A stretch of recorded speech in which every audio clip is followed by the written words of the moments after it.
Hi everybody, I'm McKenna Glover, and with me today is Preston Lewis, and we're going to be talking about the 21 afternoon tea etiquette rules that you should never break. So I guess that means that I'm going to be learning today about tea etiquette, and a lot of men don't know etiquette. Maybe some women are interested in learning some of the, I guess, the different things that you do at tea. I would probably be thrown out of a tea shop, or if I went. But McKenna is going to school me today on the do's and don'ts. So go ahead, anytime. I'm ready. Okay. So your first rule is that you need to dress appropriately. You don't need to wear jeans or sneakers. You need to look smart and put together. So would I be okay with this shirt? Yes, you would be. That's good. Shirt. That's good. So a t-shirt wouldn't work, would it? No. All right. They don't like t-shirts. And tennis shoes, things like that? No. Mm-hmm. So I can't like go cut the yard and then go into a tea shop. That wouldn't be appropriate. It wouldn't what you're be saying. nice, no. All right. So we should dress up, kind of like church clothes almost, right? Mm-hmm. So okay, I understand it. That works. All right, and our next rule is that you need to keep your personal items off the table, like your cell phone, your glasses. Anything like that needs to be placed on your chair to your left or to your right. Oh, okay. Here's my glasses. I'll set them over here. Don't have my cell phone with me, so I'm obeying the rules of the etiquette. My area in front of me is kind of clean. Nothing personal there. Maybe it's at my elbows. Is that okay? No. Okay, we'll talk about that, I guess, in a minute. All right, I'll keep my hands in my lap. So it's kind of hard to do because some of us may be more anxious than others, so we got to move around and fidget. And so I guess proper etiquette would be force me to put my hands in my lap and just sit there like a gentleman. But that's okay. Let's go ahead. What else do you have for me? So go ahead and pick up the teacup for me, how you would do it. All right. If you were at. I'll go ahead and make this clear to everybody. I don't drink tea. I didn't start drinking coffee till I was 45 years old. So I drink coffee now. And so if I were to pick up a teacup, by the way, teacups are very tiny. And I'm used to a mug, so I want to throw all my hands, or my fingers rather, in the handle, but it doesn't really work. I think I can get two in there. So when I would pick it up, suppose if I were in a proper tea setting, I would pick it up, hold it just like that. Nope. No? What's wrong? What's wrong with this? Your pinky is up. It needs to be tucked under. All Tucked of your under. finger needs to be tucked under. Okay. Well, I wonder why here in the United States, I know this is property from England, but I wonder why in the U.S. we hold our finger out like that. And I think it has a lot to do with not being able to get our fingers in the handle. So obviously you want to do that, but apparently that's the wrong way to do it. So we've been taught wrong. So you hold it just like this. Now, I might want to do something like this. Because you can drink it that way because the handle seems to get in the way. Nope, not allowed to do that either. Oh, so there's a lot of rules. Yep, you have to hold it by the handle, with all your fingers tucked under. Tucked under. It's a very professional way of holding it. Okay, doesn't feel comfortable with me, but that's okay. What else do you have? Okay, whenever you are stirring your tea, you need to go up and down at the 6 p.m. and 12 a.m. positions, where you're gently folding in the sugar and the milk in your tea. So you... Yes. Like this? Yes. But not this? Not You'll that. stir it? You don't want to clang against your cup Oh, either. oh, okay, so no making noise? No making noise. So you...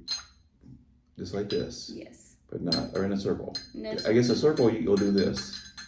Yeah. Yeah, you'll hit it. It but would splash out more and it would make a lot of noise. So you can be quiet and obey all the rules by just going from 12 to 6, so 12 to 6. It might be less noisy if I had tea in there, but that works too. All right.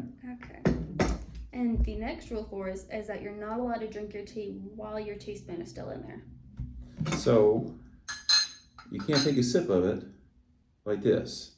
So, and what do you do with it? That's another question. You put your teaspoon either on your saucer or on the napkin that would be placed right beside your cup. We have a napkin here, so I can leave it here. I wonder if you hold your saucer during the time. We may get that in the list there. Maybe. But I don't know what feels most natural. I guess holding it like that, holding it like this. But you do take a chance of dropping your spoon if you have it on your saucer and pick it up. So I'll just set it right there on the side. That's a good idea. Okie dokie. Our next rule was that you shouldn't put the teaspoon in your mouth. Oh, That's a no. you know what? If I were to be putting some honey in, and there's still some on the spoon, the first thing I would want to do is, Nope. okay, I would want to finish that because honey's good. All right, Oh. we won't do that. Here's your question about the saucer. The saucer stays on the table. The saucer stays on the table. There's no reason to lift up your saucer. But what if you're sitting in a chair and there's no table? And that's the other question. And I need to have something to set it on. I guess we don't hold the saucer. Usually, I have seen people do during that. afternoon tea or any type of tea, there is a table of some sort. Huh. Whether it's a low table or a table like ours. Okay. Yeah. I'm learning. Oh, and in the case that you're standing, then the saucer would be held by your left hand and the cup on the right. So If I'm standing, that changes the rules. So the saucer in your left hand and the cup in my right. Mm-hmm. So if I'm standing and there is no table, all right. But your cup and your saucer are never together unless they're both sitting on the table. Now, if your tea was too hot, tell me what you would do.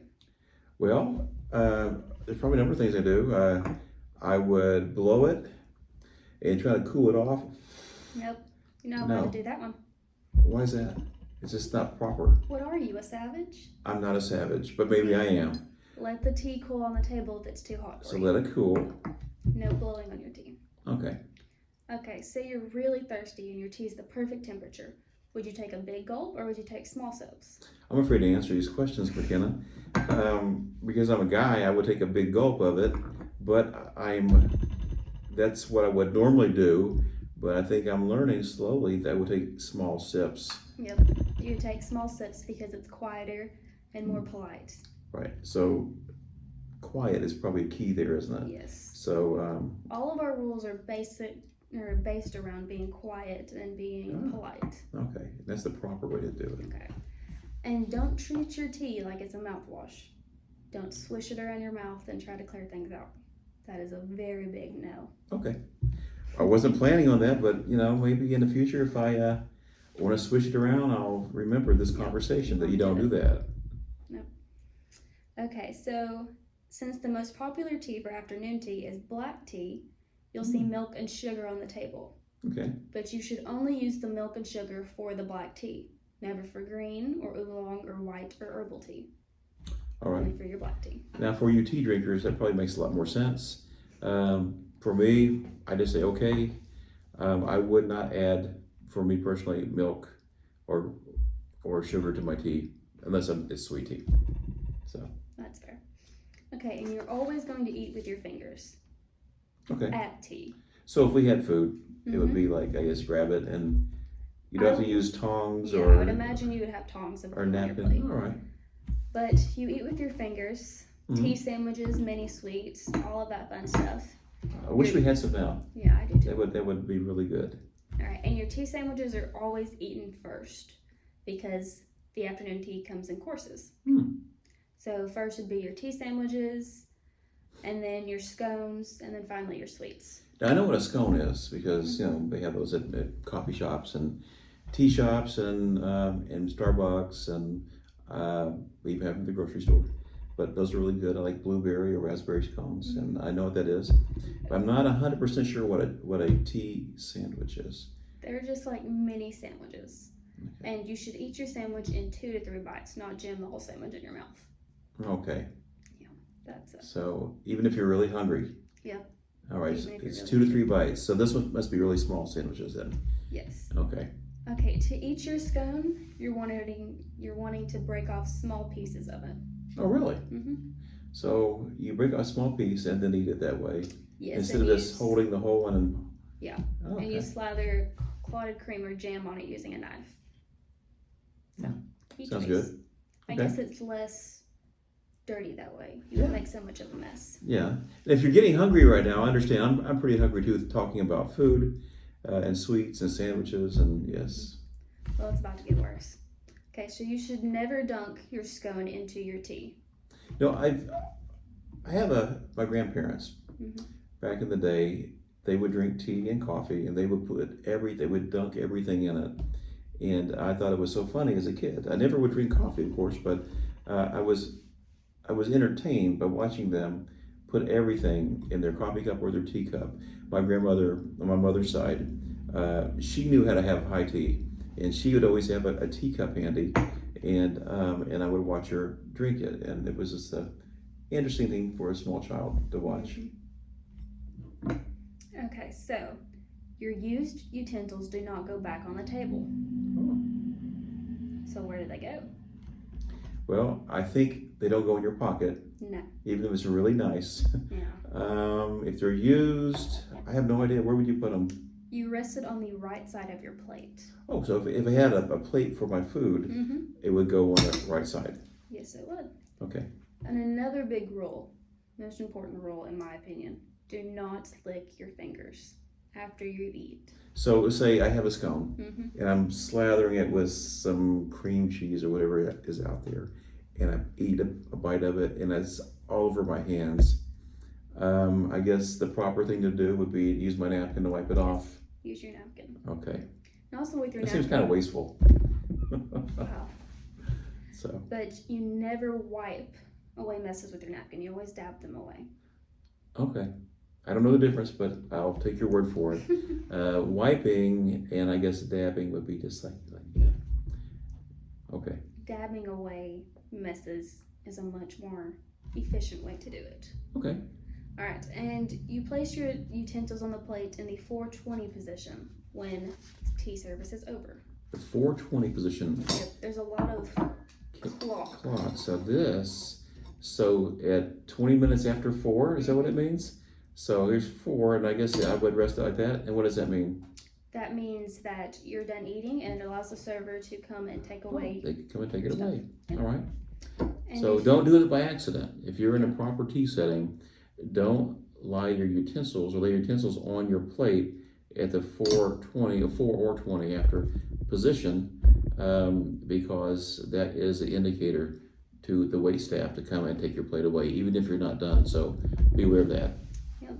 And if you're just still enjoying your meal but you're not eating anymore, then you should place your utensils at the 820 position with the fork tines down. Oh, if this were a fork, face down and over here at the 8 position. And your knife should be blade facing you at the 20 position.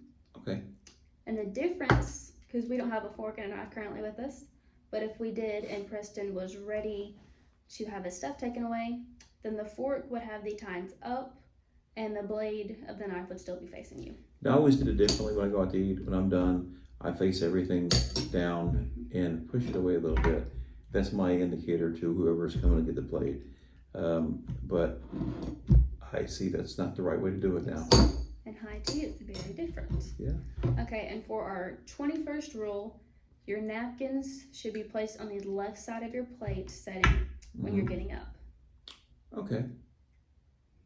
So everybody has it's kind of like a big dance. Everybody has the way they do things.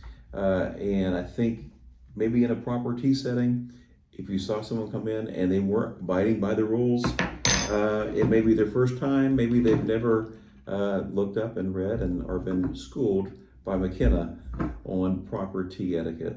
So, well, thank you, McKenna. I have learned a lot. You're very welcome. I don't agree with most of them because, I'm a guy and I don't drink tea. But for those of you who do, these are some wonderful things you can just maybe share with your friends. If you'd like some more information on this, please leave a comment below and we'll be happy to answer your questions. All right, thank you so much.